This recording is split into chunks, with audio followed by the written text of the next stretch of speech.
Bueno, este fallo en verdad no dice nada nuevo que el código ya no contemple. En verdad lo que viene justamente es aclarar muchas situaciones que, a pesar de estar contempladas en el código, los médicos llevan a la justicia en búsqueda de una autorización judicial que, repito, el código no exige. Sí, lo que hace este fallo es ratificar, reitero, ¿no es cierto?, un fallo de la Suprema Corte de Justicia de la provincia de Chubut, teniendo en cuenta que la Cámara de Apelaciones no hacía lugar a la práctica del aborto para esta chica de 15 años que había sido violada por su padrastro. Llega entonces al máximo tribunal del distrito de Chubut y pasa entonces a instancia de la Corte Suprema de Justicia de la Nación, que, teniendo en cuenta que es un fallo del máximo tribunal, es, digamos, ejemplificador, ¿no?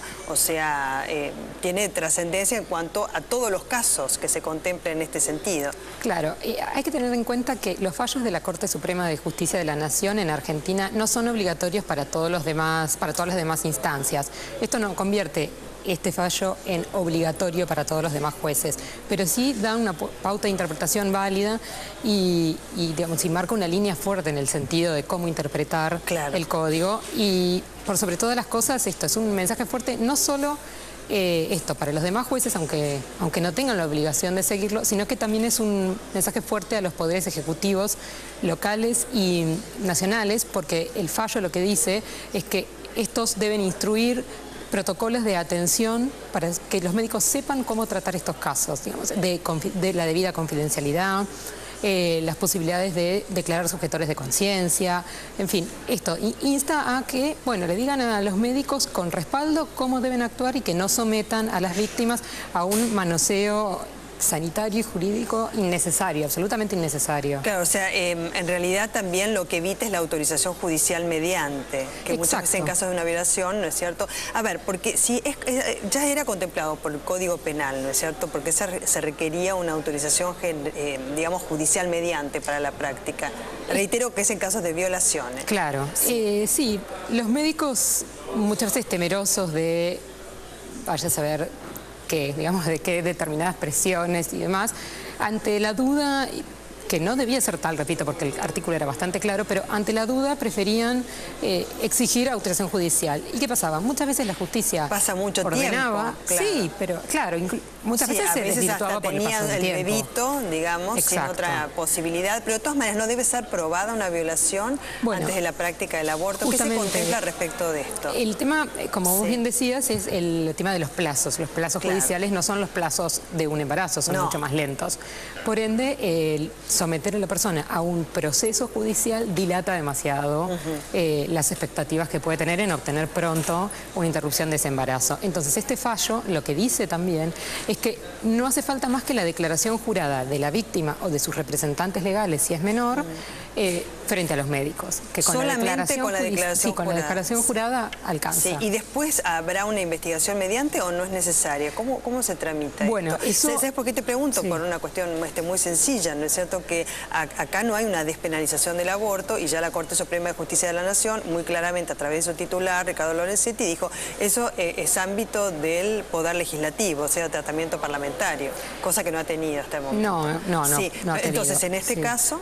No, bueno, es que en este caso es esto, a ver, la de que haya como la fantasía de los casos inventados, que es algo que incluso lo dice el fallo también, digamos, frente a ese riesgo potencial de posibles casos inventados, con las consecuencias que tendría seguir obstaculizando el acceso al aborto para las víctimas de la violación, digamos, si uno hace costo-beneficio, ¿cuántos pueden ser esos casos inventados? ¿Cuántas mujeres van a inventar una cosa así? Con todo lo que eso acarrea, con el dolor físico-emocional, con toda la exposición que implica, ¿cuántas pueden llegar a inventar en relación a los casos que uno va a tener? Digamos, eso es presuponer que las mujeres mienten. Entonces, no es el punto de partida que uno quiere, si quiere respetar los derechos humanos de ellas. Claro, entonces se ha hecho como vos decís, ¿no es cierto? Se contempla costo-beneficio en este caso para que el fallo del Poder Judicial, en este caso el máximo tribunal que tiene este poder, digamos, coadyuve a los propósitos legislativos también, porque hay una legislación mediante que ya está contemplada por el Código Penal. Y respecto de la actividad de los médicos, porque algunos médicos se niegan a la práctica del aborto, pero porque ellos están en en contra del aborto, más allá de, digamos, una violación o demás, ¿no es cierto?, por cuestiones éticas, morales, religiosas y demás.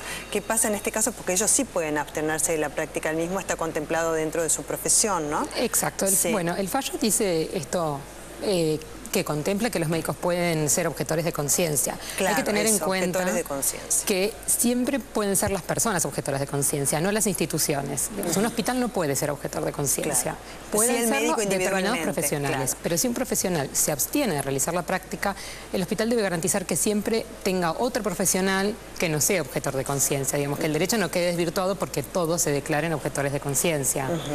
¿Y cómo se contiene, por otra parte, a una persona que ha sido víctima de violación y después, bueno, luego de la práctica de un aborto? Porque vos bien hablabas, ¿no es cierto?, del dolor que le acarrea, no solamente el haber sido violada, sino por otra parte también la práctica del aborto, ¿no? Sí, a veces la práctica del aborto, por más que suene delicado, no sé, suene duro como le voy a decir, pero a veces no es un dolor que se añade, a veces es un alivio. A veces no hay peor tortura que seguir adelante un embarazo producto de una violación cuando la víctima tiene 15 años y el padrastro fue quien la violó. Digamos, no siempre agregan más dolor, a veces agrega un alivio infinito, a veces no hay peor castigo que esa maternidad forzada.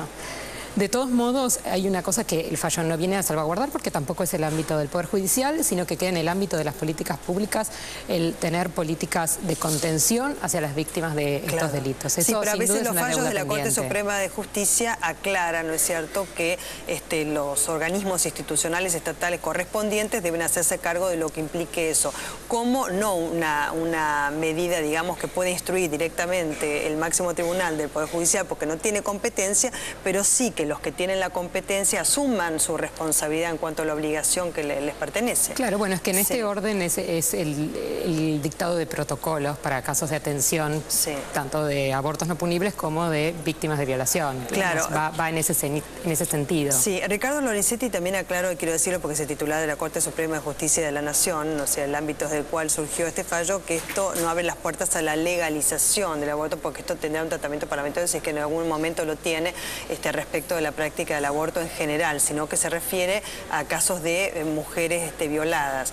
Pero también pone en igualdad de condiciones a todas, ¿no es cierto?, en el sentido, digamos, a todas aquellas mujeres que han sido violadas, porque se contemplaba también el caso de la discapacidad de la mujer, ¿no? Claro. El Código Penal. El Código Penal, en la redacción, tal como está, y que este fallo no viene a cambiar justamente, sino a aclarar, contempla casos de violación, dice textualmente, violación o atentado al pudor de una mujer idiota o demente, en el segundo inciso del artículo 86 del Código Penal. Bueno, hablar de una mujer idiota o demente ya nos suena a una redacción muy poco feliz. Hay que tener en cuenta que esta disposición data de 1920, con otra lógica y otro lenguaje que hoy no toleraríamos.